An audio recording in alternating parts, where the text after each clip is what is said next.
Why do people always assume silence means weakness? The restaurant hummed with that particular kind of noise that money makes. Crystal glasses clinking, soft jazz bleeding through invisible speakers, conversations wrapped in politeness, hiding everything that actually mattered. Gold chandeliers threw warm light across white tablecloths, making everything look softer than it was. Cleaner. This was the kind of place where you wore your success like armor, where being alone meant you'd failed at something important. Olivia sat at a corner table, and she was very much alone. Gray sweater, faded jeans, no makeup, no jewelry catching the light demanding attention, just a woman with a book propped against her water glass, a plate of pasta cooling in front of her, and the kind of stillness that most people mistake for emptiness. She'd chosen this table on purpose. Corner meant walls at her back. Corner meant she could see the whole room without turning her head. Old habits. The kind that don't leave just because you're wearing civilian clothes. Her fork moved through the spaghetti with careful precision, each twist deliberate, each motion measured. The book beside her plate was dog-eared, its spine cracked from being read too many times. Philosophy, Marcus Aurelius. Not exactly light dinner reading, but Olivia had never been interested in light anything. The whistle cut through the jazz like a knife through silk. Sharp, crude. The kind of sound that makes everyone in a room go quiet for just a second, that uncomfortable pause before people decide whether to care or look away. Olivia's fork stopped mid-twist. She didn't look up. Didn't need to. She already knew what was coming. Could feel it in the shift of the air, in the way boots heavy on polished floors moved closer to her table. Eating alone, baby. 3 men, all sharp suits and louder voices. The kind who walked into places like they owned them, like the world was a stage, and everyone else was just background noise. The first one had a thick neck and a gold chain that caught the light when he moved. His buddies flanked him like soldiers following orders. One with a buzz cut and a smirk that said he'd never been told no. Another with a flashy watch and a laugh too loud for the room, too desperate for approval. They'd been drinking. Their table was a mess of empty beer bottles and crumpled napkins, evidence of men who thought volume equaled importance. When they spotted Olivia sitting quietly with her book, they saw something they recognized. An easy target, someone small, someone quiet, someone who wouldn't fight back. The buzz-cut one leaned over his chair, his voice carrying across the restaurant like he wanted everyone to hear. "Hey, sweetheart, you look lonely. Why don't you come sit with us? We'll show you a good time." The words dripped with mockery. A few nearby diners snickered, glancing at Olivia like she was part of the entertainment. A woman in a navy blazer, her hair pulled back so tight it looked painful, leaned toward her friend at a nearby table. Her voice was just loud enough. Look at her sitting there like she's too good to respond. She adjusted her designer glasses, that particular gesture women make when they're about to say something cruel. Probably can't afford this place.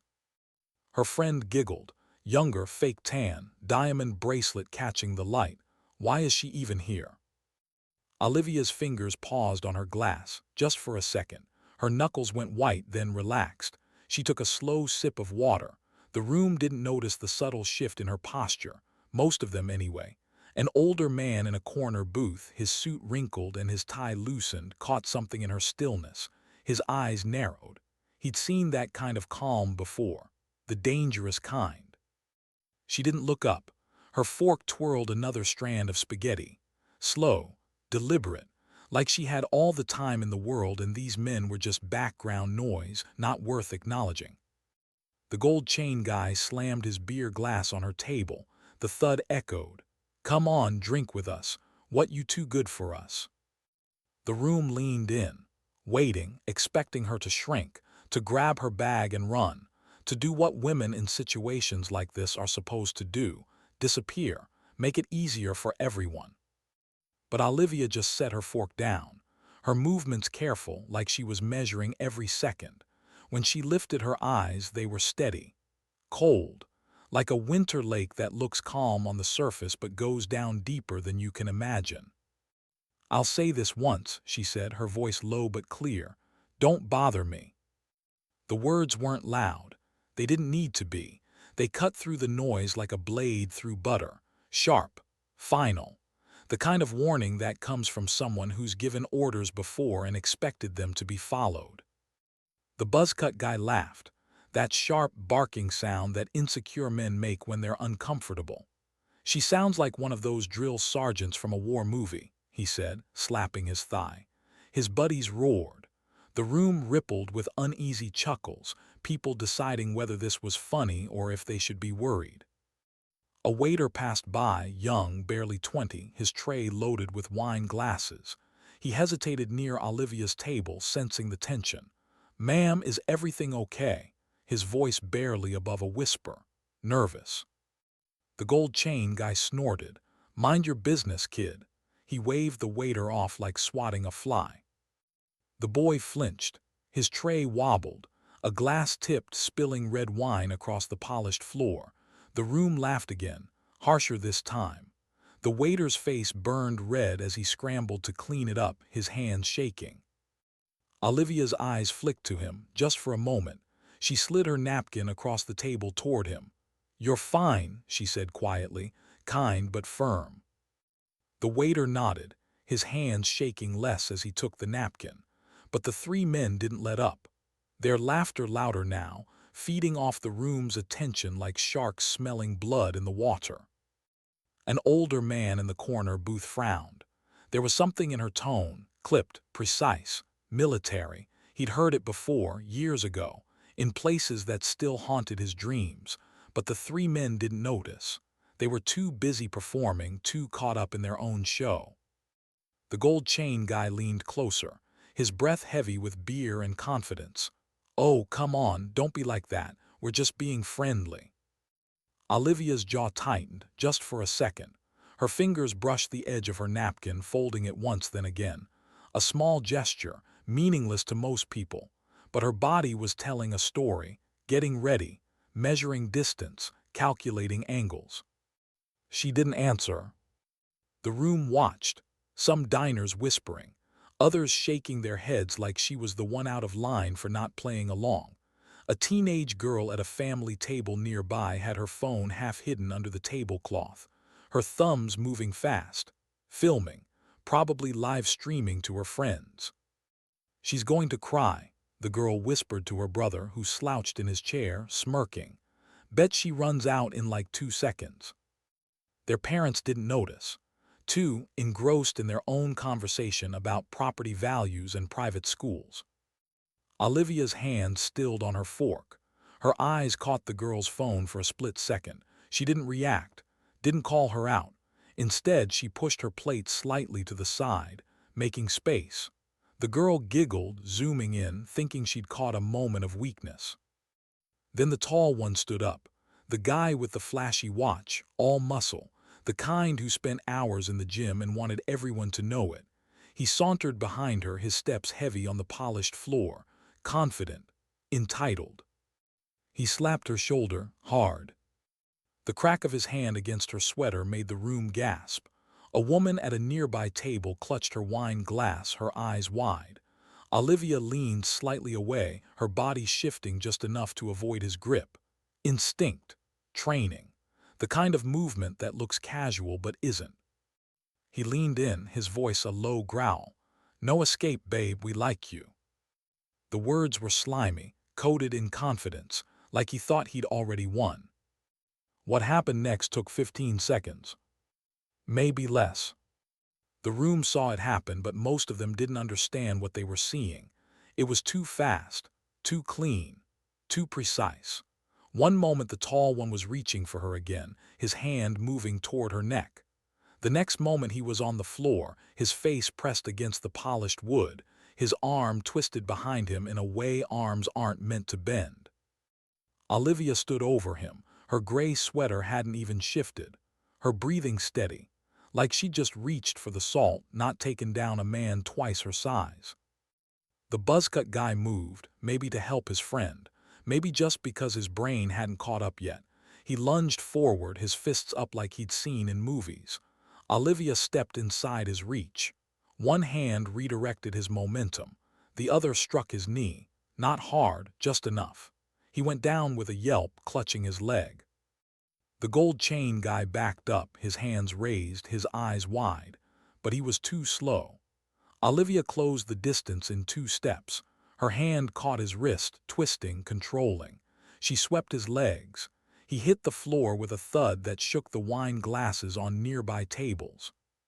15 seconds, 3 men on the floor.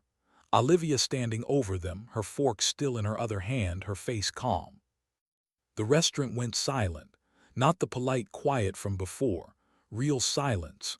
The kind that happens when everyone's brain is trying to catch up with what their eyes just saw. Steam still curled from her pasta plate, untouched, like nothing had happened. But something had. Something that made every person in that room rethink every assumption they'd made about the woman in the gray sweater. The staff stood frozen. 2 waiters in crisp black vests stared, their trays forgotten. The manager, a wiry guy with a fake smile that had vanished, hovered near the bar. His mouth opened, closed, opened again. No words came out. The 3 men groaned on the floor. The tall one tried to push himself up, his face red, his ego bleeding faster than his split lip. The buzzcut guy clutched his knee, his eyes watering. The gold chain guy just lay there, staring at the ceiling, probably wondering how his night had gone so wrong so fast. Olivia set her fork down on her napkin, carefully, like placing a period at the end of a sentence. She turned to the nearest waiter, the young one who'd spilled the wine. He stood there, his cleaning cloth still in his hands, his mouth hanging open. "Could I get a glass of water?" she asked, her voice steady, polite, like she hadn't just dropped 3 grown men in less time than it took to order dessert. The waiter blinked, nodded, scrambled toward the kitchen, nearly tripping over his own feet. A businessman in a tailored blazer at a window table had his phone out now, camera pointed at Olivia. His wife beside him, her pearls gleaming under the chandelier light, whispered frantically, did she just?" He didn't answer, just kept filming. The woman in the navy blazer who'd made the comment about Olivia not affording the place sat very still now. Her designer glasses had slipped down her nose. She pushed them up with a trembling finger, her face pale. The teenage girl's phone was still recording, but she'd stopped giggling. Her brother sat up straight now, the smirk gone. Even their parents had stopped talking, turning to see what had captured their children's attention. The older man in the corner booth slowly set down his drink. His eyes never left Olivia. He recognized something now, something in the way she moved, the economy of motion, the absolute control. He'd seen it before, in places where control meant survival. The door opened. Everyone's head turned. A man entered, dressed in dark clothes, his movements measured, deliberate. He wasn't staff, wasn't a diner. Something about him made the room go even quieter if that was possible. He scanned the scene once, his eyes passing over the 3 men on the floor, then landing on Olivia. He walked straight to her table. "Commander," he said, his voice low but clear enough to carry. "Everything under control." "Commander." The word hit the room like a bomb, not explosive, quiet, the kind that changes landscapes without making sound. Olivia nodded once. All good, just finishing dinner. The man in dark clothes glanced at the 3 men on the floor. His face showed nothing. No anger, no surprise, just the flat assessment of someone who'd expected exactly this. "Need an escort?" "No," Olivia said, "but they might." The businessman's phone camera caught it all. The woman in the navy blazer's hand trembled as she reached for her wine. The teenage girl's recording would later go viral, though she'd never post it. Too scared of the backlash, of being on the wrong side of a story that mattered. The man in dark clothes pulled out his phone, made a call, spoke in that clipped, efficient way people do when they're used to giving reports, used words like "situation resolved" and 3 civilians down and no threat to the commander. "Commander." There it was again, that word hanging in the air like smoke, changing everything it touched. The three men on the floor heard it too. The tall one's face went from red to white. The buzzcut guy stopped clutching his knee and just stared. The gold chain guy's mouth moved, trying to form words, but nothing came out except a wheeze. Security arrived. Two large men in black suits who moved with the same measured precision as the man who'd called them. They helped the three harassers to their feet. Not gently, not rough, just efficient, the way you'd handle cargo. The gold chain guy tried to speak. "Look, we didn't know, we were just..." One of the security men held up a hand. "Save it." They were escorted out, not dragged, but not given a choice either. The door closed behind them with a soft click that somehow sounded final. The restaurant breathed again, but it was a different kind of breathing, uncertain, aware. Olivia sat back down, pulled her plate closer, picked up her fork and twirled another bite of pasta. The food was cold now, but she ate it anyway, her book still propped against her glass. Marcus Aurelius still offering wisdom about obstacles and discipline and the importance of staying calm when the world loses its mind. The young waiter returned with her water. His hands shook less now, but his eyes were wide. "Ma'am, Commander, I'm sorry, I didn't know." Olivia looked up at him, really looked, and for the first time that night her face softened. "Nothing to know," she said, "and nothing to apologize for. You did fine." The waiter nodded, practically bowing as he backed away. The businessman in the blazer set his phone down. His wife leaned close, whispering something urgent. He shook his head, his face pale. The recording would stay private. Some stories you don't share. Not when you realize you've been standing on the wrong side of history. The woman in the navy blazer stood abruptly, fumbling with her purse. Her friend followed. They left without finishing their meals, without asking for the check, just fled. The sound of their heels on the polished floor too loud, too rushed. The door closed behind them. The teenage girl deleted the video. Her brother watched her do it, neither of them speaking.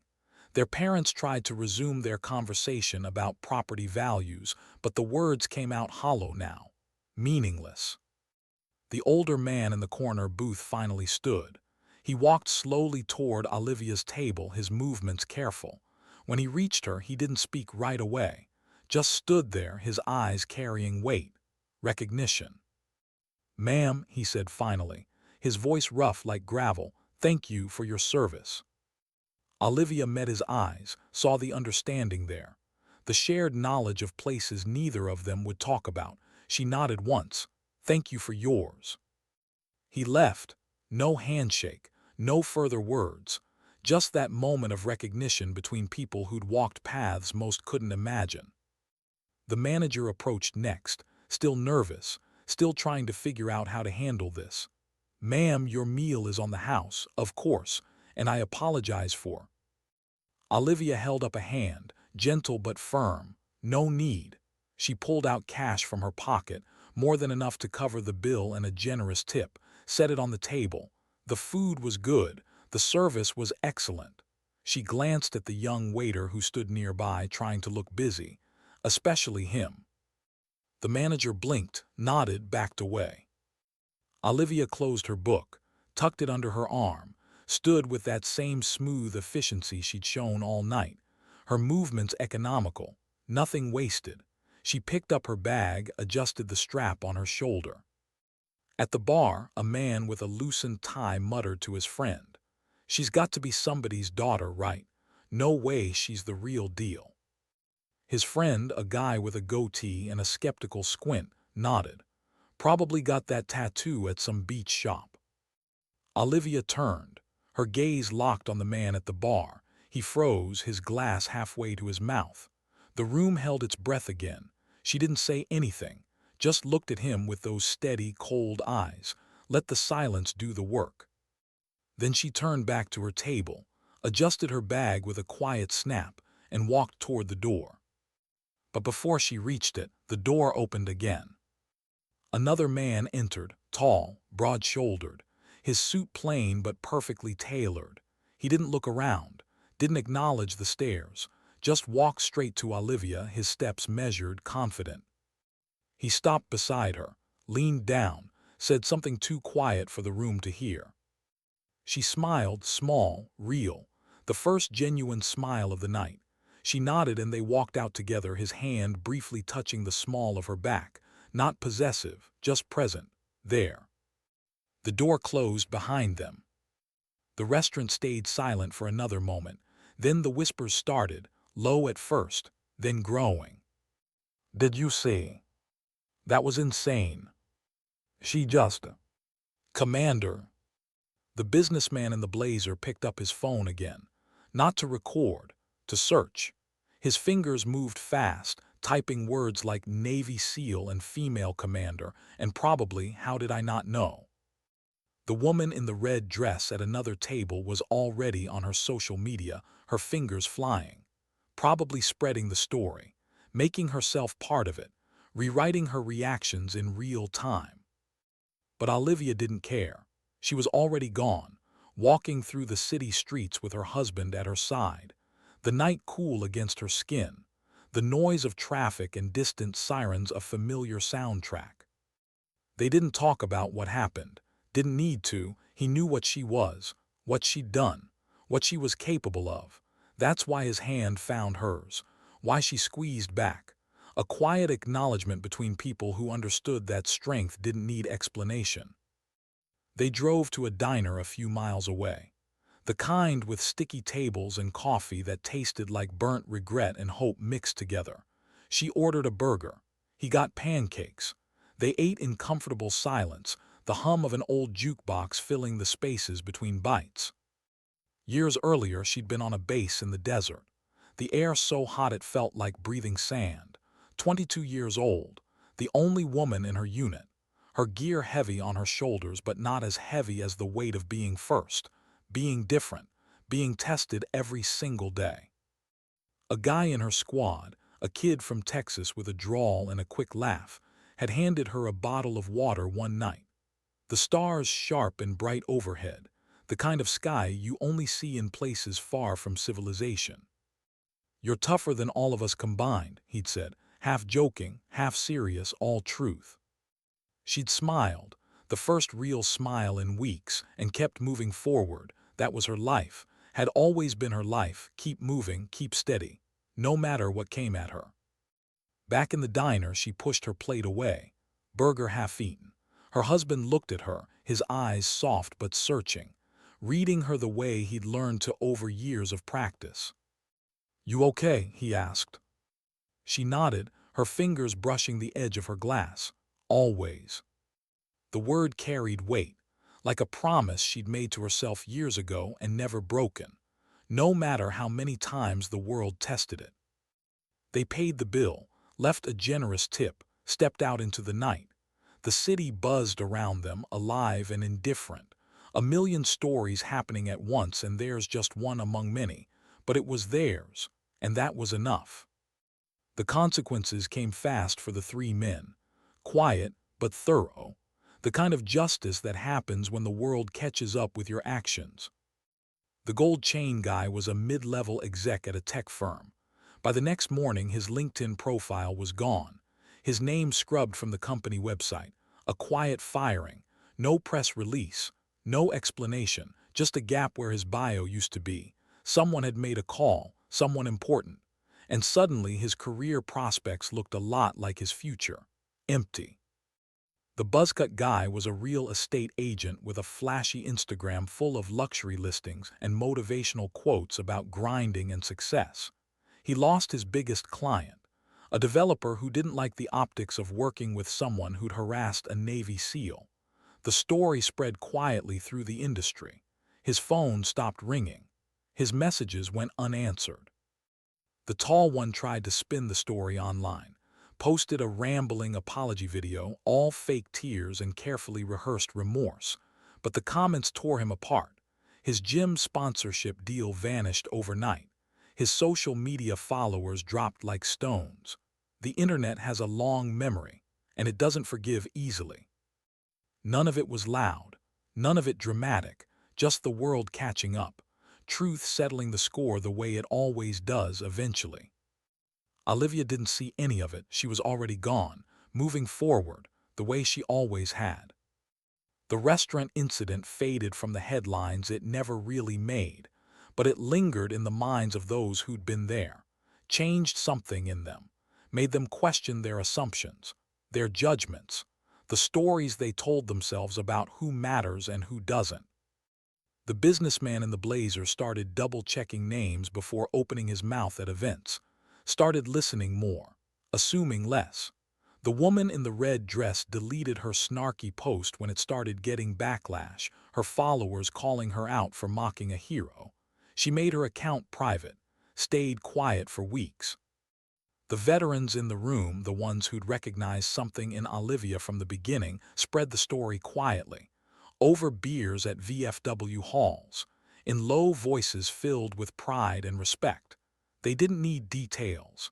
They understood what mattered. A woman in her 40s who'd sat alone that night, her eyes red like she'd been crying before she arrived, thought about Olivia every day after. That small nod they'd exchanged, that moment of recognition between two women who'd carried battles in silence, it stayed with her, gave her strength when she needed it, reminded her that surviving wasn't the same as living, but sometimes surviving was enough. Sometimes it was everything. Olivia didn't need their pride, didn't need their apologies or their awe. She'd spent her life proving herself, not to them, but to the person she saw in the mirror every morning. That person who'd chosen a hard path and walked it with dignity, who'd faced fire and blood and fear and kept moving forward. The world could judge her clothes, her silence, her plainness, her choice to sit alone and read philosophy while eating cold pasta. None of it touched her core. None of it changed what she knew about herself. She walked through it all steady and sure, her steps echoing with the kind of strength that didn't need to shout, the kind that just was, present, unshakable, real. Sometimes dignity doesn't speak. It doesn't explain itself. It doesn't perform or prove or defend. It simply acts when the moment demands it, then goes back to being quiet, back to reading books and eating dinner and living a life that doesn't need validation from strangers who will never understand. Olivia understood that, had always understood it, and that understanding carried her forward, one steady step at a time, through a world that constantly tried to measure her and failed every single time.